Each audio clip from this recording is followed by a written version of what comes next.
மத்தியில் பாஜக மீண்டும் ஆட்சிக்கு வந்தால் சிறுபான்மையினருக்கு ஆபத்து என்று மதிமுக பொதுச் செயலாளர் வைகோ தெரிவித்துள்ளார். சென்னை எழும்பூரில் மதிமுக சார்பில் இஃப்தார் நோன்பு திறப்பு நிகழ்ச்சி நடைபெற்றது. இந்த நிகழ்ச்சியில் பேசிய மதிமுக பொதுச் செயலாளர் வைகோ, குடியுரிமை திருத்த சட்டத்தால் இஸ்லாமியர்கள் அச்சத்தில் உள்ளதாக தெரிவித்துள்ளார்.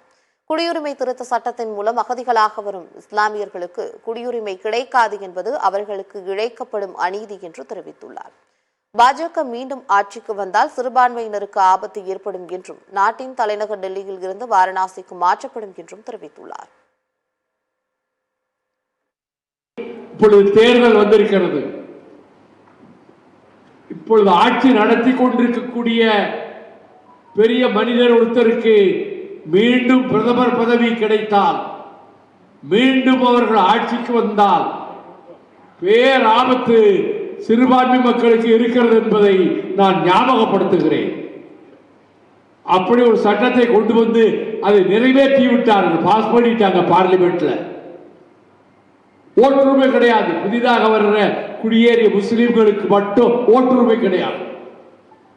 இப்படிப்பட்ட ஆபத்துகளில் இருந்தெல்லாம் நாம் தப்பிக்க வேண்டுமானால் நாம் ஒற்றுமையாக இருக்க வேண்டும்.